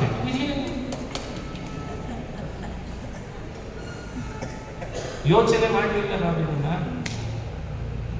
ವಾಯು ಪರ್ವತ ಅಂತ ಇಡ್ಬೇಕಿತ್ತಲ್ಲ, ಶೇಷಾಚಲ ಅಂತ ಹೆಸರು ಹೇಗೆ ಬಂತು? ಅದಕ್ಕೆ ಪುರಾಣಗಳು ನಮಗೆ ಯೋಚನೆಗೆ ಕೊಡ್ತಿರುವಂತಹ ದೊಡ್ಡ ವಿಷಯ ಅಂದ್ರೆ ಇದು. ಇಲ್ಲಿ ಯಾರ ಹೆಸರು ಬಂತು, ಯಾರು ಸೋಲಾಯ್ತು, ಯಾರು ಗೆದ್ರು, ಯಾರನ್ನ ನೀವು ಕಡೆಗಣಿಸ್ತೀರಿ, ಯಾರನ್ನ ನೀವು ಎತ್ತರದಲ್ಲಿ ನೋಡ್ತೀರಿ, ಯೋಚನೆ ಮಾಡಿ ಲೆಕ್ಕ ಹಾಕಿ ಇದನ್ನು ಸರಿಯಾಗಿ ತಿಳ್ಕೊಳ್ಬೇಕು. ಸೋತ ಅಂತ ಶೇಷನನ್ನ ನೀವ್ಯಾರು ಡಿಗ್ರೇಡ್ ಮಾಡಬೇಡ್ರಿ. ಗೆದ್ದ ವಾಯುವಿನ ಬಗ್ಗೆ ನೀವೆಲ್ಲ ಸೇರ್ಕೊಂಡು ವಾಯು ಭಾರಿ ಭಾರಿ ಅಂತ, ಶೇಷನಿಗಿಂತ ಭಾರಿ, ದೇವರಿಗಿಂತ ಭಾರಿ ಅನ್ನೋಂಗೆ ಭ್ರಮಿಸಲು ಬೇಡ್ರಿ. ಆ ಸ್ಥಾನವನ್ನು ಸರಿಯಾಗಿ ಅರ್ಥ ಮಾಡ್ಕೊಳ್ರಿ ಅಂತದೆ ಪುರಾಣಗಳು. ಯೋಚನೆ ಮಾಡಿ ತಿಳ್ಕೊಳ್ಬೇಕು ಪುರಾಣಗಳ ಕಥೆಯನ್ನು. ಇಲ್ಲಿ ದೇವತೆಗಳ ಮನಸ್ಸು ವ್ಯಕ್ತಿತ್ವವನ್ನು ನಾವು ನೀವು ಇದು ಹೀಗೆ ಇಷ್ಟು ಜಗಳ ಆಡಿದ್ದಾರೆ ಅಂದ್ಮೇಲೆ ಉಪಯೋಗ ಇಲ್ಲ ಬಿಡು, ಜಗಳ ಇಬ್ಬರಲ್ಲೂ ಆಗಿದೆ ಅಂದ್ಮೇಲೆ ಇಬ್ಬರು ಉಪಯೋಗ ಇಲ್ಲ ಅಂತ ತೀರ್ಮಾನ ಮಾಡಿಬಿಟ್ರೆ ಹೇಗೆ? ಹಂಗೂ ಮಾಡಬಾರ್ದು. ಅಲ್ಲಿ ಹೇಳೋ ಉದ್ದೇಶ ಬೇರೆ ಇದೆ. ಅಲ್ಲಿ ಹೇಳೋ ಉದ್ದೇಶ ಏನಿದೆ ಅನ್ನೋ ಉದ್ದೇಶ, ನಮ್ಮ ಅರ್ಹತೆಗೆ ಮೀರಿ ನಾವು ಏನೇ ಕೆಲಸ ಮಾಡ್ಲಿಕ್ಕೆ ಹೋದ್ರು ಒಂದಲ್ಲ ಒಂದು ದಿವಸ ಮೇಲಿನಿಂದ ಬೀಳ್ತೇವೆ ಅಂತ ಹೇಳೋ ಕಥೆನೆ ಅದು ಅಂತ ಭಾವಿಸ್ಬೇಕು. ಇಷ್ಟೇ ಇದೆ ಪಾಯಿಂಟ್. ಸಮ್ ಕೆಪಾಸಿಟಿ, ಒಂದು ನಿನಗೆ ಅಂತ ನಿನ್ನೊಳಗೆ ಒಂದು ಕೆಪಾಸಿಟಿ ಇದೆ, ಅಷ್ಟದೇ ಬಯಸು, ಅಷ್ಟದೇ ಪಡೀಲಿಕ್ಕೆ ಅಂತ ಎಫರ್ಟ್ ಹಾಕು. ಅಷ್ಟನ್ನೇ ಪಡೆದು ಅಷ್ಟೇ ಸುಖವಾಗಿರು. ನಾವೇನ್ ಮಾಡ್ತಿರ್ತೇವೆ ಅಂದ್ರೆ ಕೆಪಾಸಿಟಿಗೆ ಮೀರಿ ಬಯಸ್ತೇವೆ, ಎಫರ್ಟ್ ಹಾಕ್ತೇವೆ, ಪಡೀಲಿಕ್ಕೆ ಹೋಗ್ತೇವೆ, ಇದ್ದದ್ದು ಕಳ್ಕೊಳ್ತೇವೆ. ಈ ಸಮಸ್ಯೆ ಆಗಬಾರದು ಅಂತ ಅನ್ನೋದೇ ಶೇಷಾಚಲದ ಕಥೆಯ ಸಂದೇಶ ಅಂತ ಭಾವಿಸ್ಬೇಕಂತ. ಇದು ನಮ್ಮ ಜೀವನವನ್ನು ಸುಧಾರಿಸಲಿಕ್ಕೆ ಇರುವಂತ ಅಂಶ. ನಾವಿವತ್ತು ಎರಡರಲ್ಲಿ ಎಡುತ್ತೇವೆ. ನಮ್ಮ ಕೆಪಾಸಿಟಿ ಎಷ್ಟು ಅಂತ ಡಿಸೈಡ್ ಮಾಡ್ಕೊಳ್ಳೋದ್ರಲ್ಲಿ ಎಡವು ಬಿಡ್ತೇವೆ. ಕೆಲವೊಮ್ಮೆ ಡಿಸೈಡ್ ಆದರೂ ಕೂಡ ಅಷ್ಟೇ ನಾನು ಇರಬೇಕು ಅಂತ ನಮ್ಮನ್ನು ನಾವು ಅಲ್ಲಿಗೆ ಸ್ಟಾಪ್ ಮಾಡಲ್ಲ, ಇನ್ನೂ ಹೆಚ್ಚಿನ ಏನೋ ಮಾಡ್ಲಿಕ್ಕೆ ಹೋಗ್ತೇವೆ. ಈ ಎರಡೂ ಸಮಸ್ಯೆಯಿಂದಲೇ ಮನುಷ್ಯ ಇವತ್ತು ಸಕ್ಸಸ್ ಕಾಣ್ತಾ ಇಲ್ಲ. ಯಾವತ್ತು ಯಾವ ವ್ಯಕ್ತಿ ತನ್ನ ಕೆಪಾಸಿಟಿಯನ್ನ ಚೆನ್ನಾಗಿ ಅರ್ಥಕೊಳ್ತಾನೆ ಅವತ್ತು ಅವನ ಜೀವನವೇ ಬದಲಾಗಿರುತ್ತೆ. ಯಾವಾಗ ಅವನು ಅದನ್ನು ಮೀರಿ ನಡೀತಾನೆ, ವ್ಯತ್ಯಾಸ ಮಾಡ್ತಾನೆ, ತಪ್ಪು ತಿಳ್ಕೊಳ್ತಾನೆ ಅದ್ರ ಬಗ್ಗೆ, ಆವಾಗೆಲ್ಲ ಯಾರಾಗ್ತಾನೆ? ಶೇಷ ಆಗ್ತಾನೆ ಅಂತ ಅರ್ಥ. ಶೇಷ ಆಗ್ತಾನೆ ಅಂದ್ರೆ ಇದು ಕಥೆ ಶೇಷಂದಲ್ಲ, ಇದು ಕಥೆ ಶೇಷಾಚಲ ಅಂತ ಹೆಸರಿಟ್ಟದಕ್ಕೆ ಶೇಷಂದಲ್ಲ. ಇದು ಯೋಗ್ಯತೆ ಮೀರಿದ್ದನ್ನ ನನ್ನೊಳಗಿದೆ ಅಂತ ಯಾರು ಭ್ರಮಿಸ್ತಾನೋ ಅವನ ಕಥೆ ಅಂತ ನಮಗೆ ಶೇಷಾಚಲದ ಕಥೆಯನ್ನು ನಮಗೆ ಅನುಸಂಧಾನ ಮಾಡಿಸ್ತಾರೆ. ಅದು ನಿಂದಲ್ಲ. ಇವತ್ತು ಅದೊಂದು ಹುಚ್ಚಿಡಿದಿದ್ದಾನೆ, ನಾವು ಅವರಲ್ಲ. ಆದರೆ ಮೊಬೈಲ್ನಲ್ಲಿ ನನ್ನನ್ನು ನೋಡೋರೆಲ್ಲ ನಾನು ಅವನು ಅಂತ ತಿಳಿಲಿ ಅಂತ ಆಸೆ. ಇದು ಯಾಕೆ ಬೇಕು? ಅವನಲ್ಲಿ ಅದು ಇಲ್ಲ, ಅವನಲ್ಲಿ ವೈರಾಗ್ಯ ಇಲ್ಲ, ಅವನು ಕಪ್ಪುಗೆ ಇದ್ದಾನೆ ವಾಸ್ತವಿಕವಾಗಿ. ಆದರೆ ಸಮಾಜ ಮಾತ್ರ ನನ್ನನ್ನು ಬೆಳ್ಳಗಿದ್ದಾನೆ ಅಂತ ತಿಳಿಲಿ. ಇದು ಯಾಕೆ ಬೇಕು ಆಸೆ? ಕೂದಲೆಲ್ಲ ಕಪ್ಪಿದ್ದದ್ದು ಬೆಳ್ಳಗಾಗೋಗಿದೆ. ಅದು ಅವನಿಗೂ ಗೊತ್ತು, ಎಲ್ರಿಗೂ ಗೊತ್ತು, ಅವನಿಗೆ ಒಳಗೊಳಗೆ ಗೊತ್ತಿದೆ ನಂದು ಬೆಳ್ಳಗಿಲ್ಲಿದೆ ಅಂತ. ಆದ್ರೆ ನನ್ನ ನೋಡೋರೆಲ್ಲ ಅದು ಕಪ್ಪಿದೆ ಅಂತ ಅವ್ರಿಗೂ ಗೊತ್ತಾಗ್ತಿರ್ತದೆ. ಮತ್ತೇನೋ ಬಣ್ಣ ಹಚ್ಕೊಂಡು ಬಂದಿದ್ದಾನೇಮ ಅಂತ. ಏನೋ ಆಸೆ ಇಲ್ಲ, ನನ್ನನ್ನು ಎಲ್ಲರೂ ಕೂಡ ಕಪ್ಪಿಗಿದೆ ಅಂತ ತಿಳಿ. ಯಾಕೆ ಬೇಕು? ಅದಲ್ಲ ಅಂದ್ರೆ ಅದಲ್ಲ, ಇದಿದೆ ಅಂದ್ರೆ ಇದಿದೆ. ಕೂದಲು ವಿಷಯದಲ್ಲೇ ಇಷ್ಟು ತಲೆ ಕೆಡಿಸ್ಕೊಂಡಿದ್ದೇವೆ ಅಂದ್ರೆ ಇನ್ನು ಒಳಗೆ ಎಷ್ಟು ತಲೆ ಕೆಡಿಸ್ಕೊಂಡಿದ್ದೀವಿ ನಾವೆಲ್ಲ. ನನ್ನ ಹತ್ರ ಧಾರ್ಮಿಕತೆ ಉಳಿದಿಲ್ಲ, ಅದನ್ನು ಪಡಿಬೋದು, ನಾನು ಪಡಿಲಿಕ್ಕೆ ಆಗ್ತಾ ಇಲ್ಲ. ನಾನು ಸೈಲೆಂಟ್ ಅಲ್ಲ, ಆದ್ರೆ ಎಲ್ಲರೂ ನನ್ನನ್ನು ಸೈಲೆಂಟ್ ಅಂತ ಹೇಳಿ ತಾಸೆ. ಯಾಕೆ? ನಾನು ಪೂಜೆ ಮಾಡೋದ್ರಲ್ಲಿ ಶ್ರದ್ಧೆ ಮಾಡೋನಲ್ಲ, ಆದ್ರೆ ನನ್ನ ವೇಷದಿಂದ ನಾನು ಭಾರಿ ಶ್ರದ್ಧಾವಂತ ಅಂತ ಹೇಳಿ ತಾಸೆ. ಅದು ಯಾಕೆ?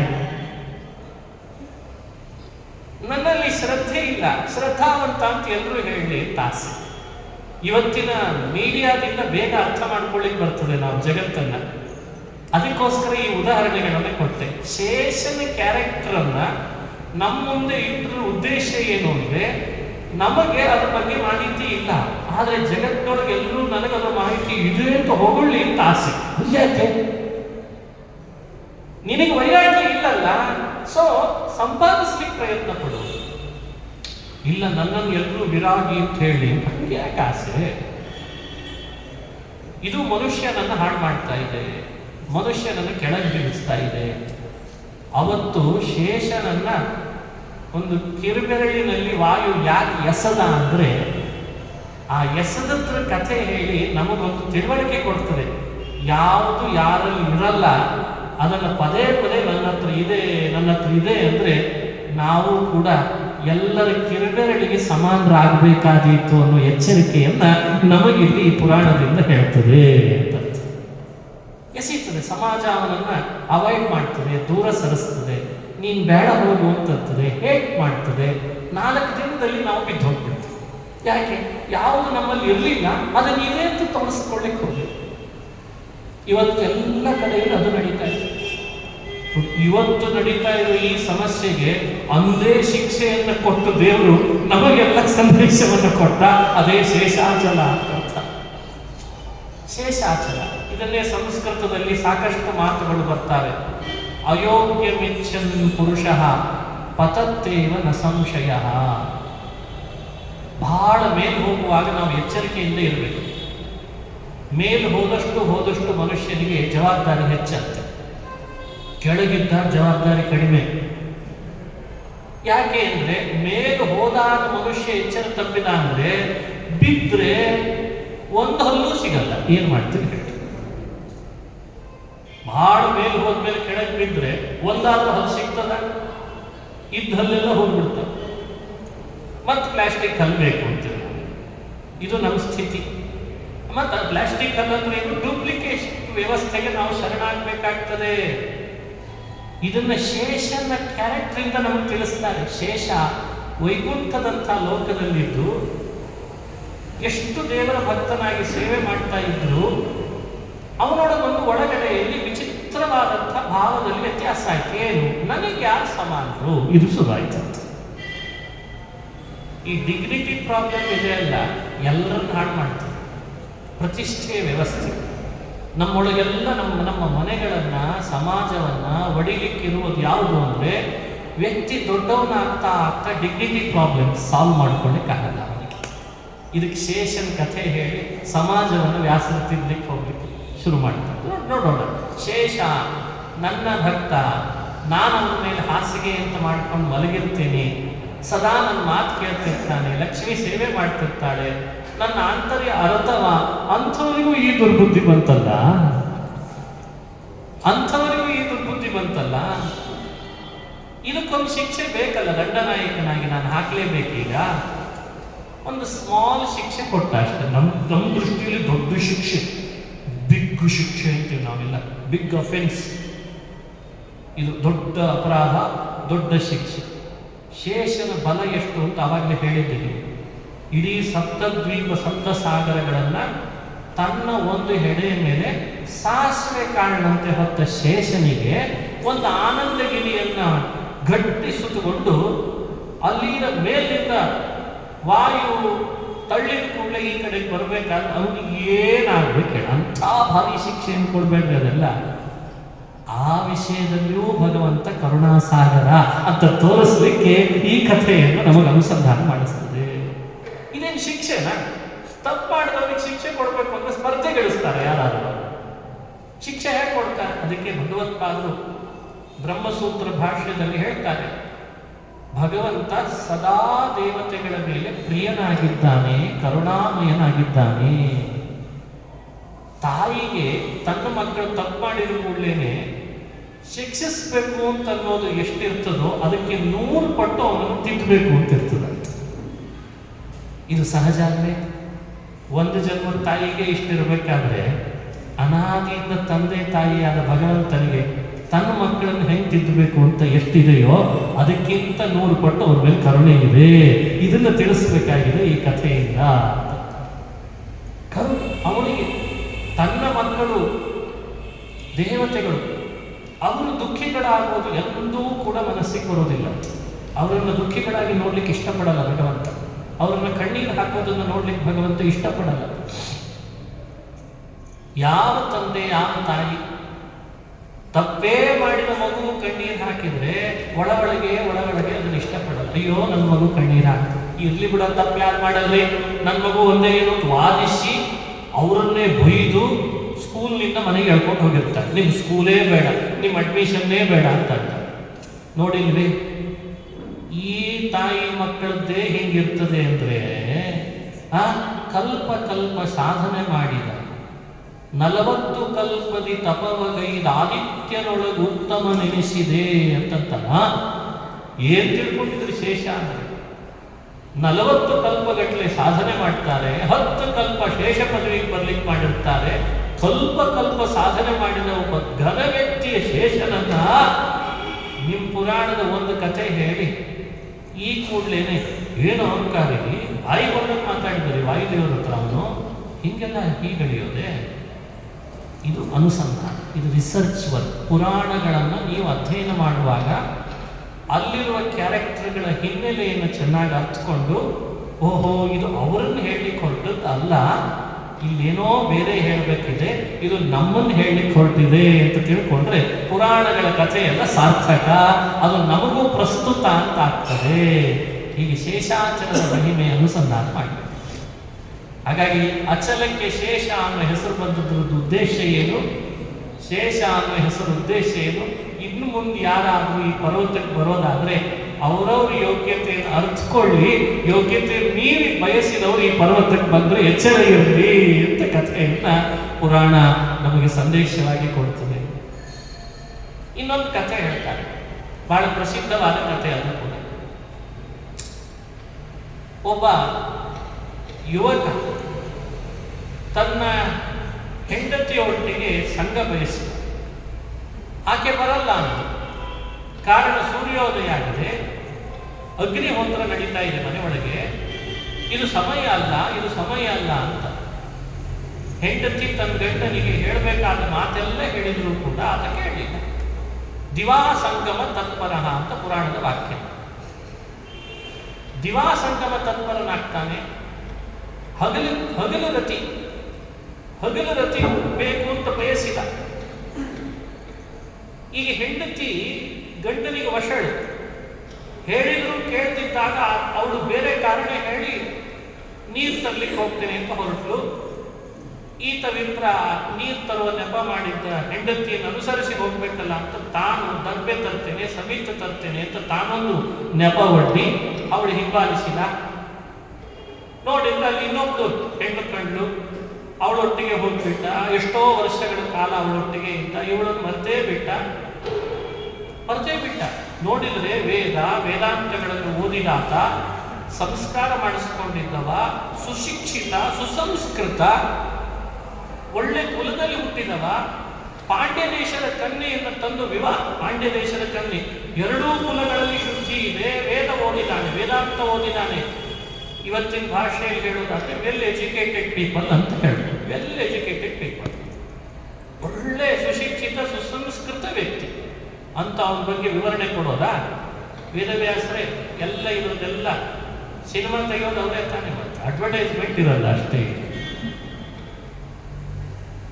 ಅವನ ಹೆಸರು ಹೇಳಿ, ಇವಳ ಹೆಸರು ಹೇಳಿ, ಕನ್ಯಾದಾನ ಮಾಡಿದ್ದು ಹೇಳಿ, ಜಾತಕರ್ಮ ಹೇಳಿ, ನಾಮಕರಣ ಹೇಳಿ, ಎಲ್ಲಾ ಸಂಸ್ಕಾರ ಮಾಡಿ ಸುಸಂಸ್ಕೃತ ವ್ಯಕ್ತಿ ಅಂತ ವಿವರಣೆ ಕೊಟ್ಟು ಕೊನೆಗೆ ಎಲ್ಲಿ ಮುಟ್ಟಿಸ್ಬೇಕು ಗೊತ್ತೇನು ಕಥೆಯನ್ನು ತಗೊಂಡೋಗಿ ಒಬ್ಬಳು ವೇಶ್ಯೆ ಸಂಪರ್ಕ ಮಾಡಿ ಹಾಳಾಗಬೇಕು ನೋಡಿ ಕಥೆ. ಈ ಕಥೆ ನಮಗೆ ಏನು ಎಕ್ಸ್ಪ್ಲೇನ್ ಮಾಡ್ಲಿಕ್ಕೆ ಕೊಡ್ತಿದೆ, ಏನ್ ಮೆಸೇಜ್ ಕೊಡ್ಲಿಕ್ಕೆ ಕೊಡ್ತಿದೆ? ಮನುಷ್ಯನನ್ನ ಯಾವುದರಿಂದ ಬೇರ್ಪಡಿಸ್ಲಿಕ್ಕೆ ಹೊರಟಿದೆ, ಯಾವುದರ ಕಡೆಯಲ್ಲಿ ಹೋಗು ಅಂತ ನಮಗೆ ಪುರಾಣ ಹೇಳ್ತಿದೆ. ಇದನ್ನು ನಾವು ಆಲೋಚನೆ ಮಾಡಿ. ಎಂಥ ಅದ್ಭುತವಾದ ಕಥೆ, ಎಷ್ಟು ರೋಚಕ ಕಥೆ. ಎಲ್ಲ ಇದೆ, ಎಲ್ಲ ರಸ ಇದೆ, ಶೃಂಗಾರ ಇದೆ, ವೀರ ಇದೆ, ವಿಭತ್ಸ ಇದೆ, ರೌದ್ರ ಇದೆ, ಏನಿಲ್ಲ ಹೇಳಿ ಪುರಾಣದ ಕಥೆಗಳು.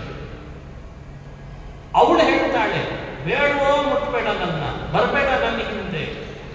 ಎಂಥ ಕುಲದಲ್ಲಿ ಬಂದಿದ್ದಿ, ಎಷ್ಟು ದೊಡ್ಡ ಸಂಸ್ಕಾರ ನಿನಗೆ ಮಾಡಿದ್ದಾರೆ, ಎಷ್ಟು ಅಧ್ಯಯನಶೀಲ. ನಿನ್ನ ನಾಲಿಗೆ ಎಂಥದ್ದು, ನಿನ್ನ ಕಿವಿಗಳು ಎಂಥದ್ದು, ನಿನ್ನ ಕಣ್ಣು ಎಂಥದ್ದು, ನಿನ್ನ ಪಾದಗಳು ಎಂಥದ್ದು, ನಿನ್ನ ಹೊಟ್ಟೆ ಎಂಥದ್ದು. ಹರಿನೈವೇದ್ಯ ಉಂಡದ ಹೊಟ್ಟೆ, ಹರಿನಾಮ ಹೇಳುವ ನಾಲಿಗೆ. ಬೇಡವೋ ನನ್ನ ಹತ್ರ ಬರಬೇಡ ಅಂತ ಅವಳು ಅಂಗಲಾಚಿ ಬೇಡುವಾಗ ದೇವತೆಗಳನ್ನು ಬೇಡಿದ್ರಂತೆ ಕೊನೆಗೆ ಅಂತ ಕಥೆ. ದೇವತೆಗಳಿರ, ಗ್ರಹಗಳಿರ, ನಕ್ಷತ್ರಗಳಿರ, ನೀವಾದ್ರೂ ಇವನಿಗೆ ಬುದ್ಧಿ ಬದಲಾವಣೆ ಮಾಡ್ರಿ, ನನ್ನರ್ಥವನ್ನ ಮುಟ್ಟಿ ಪತಿತನಾಗ್ತಾನೆ ಅಂತ ಬೇಡ್ಕೊಂಡು ಈತ ಕೇಳಲಿಲ್ಲ ಅಂತ ಕಥೆಯನ್ನು ಹೇಳಿ ಕೊನೆಗೆ ಅವನ ವ್ಯಕ್ತಿತ್ವವನ್ನು ಎಲ್ಲಿಗೆ ಮುಟ್ಟಿಸಿದ್ರು? ಕೊನೆಗೆ ಭ್ರಷ್ಟನಾದ, ಪತಿತನಾದ, ಸುರಾಪಾನ ಮಾಡಿದ, ಗೋಮಾಂಸ ತಿಂದ, ಯಜ್ಞೋಪವೀತವನ್ನು ಕಿತ್ತಿ ಬಿಸಾಡಿದ, ಶಿಖಾವನ್ನು ಮುಂಡನ ಮಾಡಿಸಿ ಶಿಖೆಯಿಂದ ಕತ್ತರಿಸಿ ಹಿಂದು ಕಥೆ. ಮುಂಡಿಯಾದ, ಮಾಂಸ ಭಕ್ಷಿಸಿದ, ಮದಿರಾಪಾನ ಮಾಡಿದ. ಈ ಕಥೆಯನ್ನು ಈ ಥರ ಹೇಳಿ ಪುರಾಣ ನಮಗೆ ವಿವರಣೆ ಕೊಡ್ತದೆ.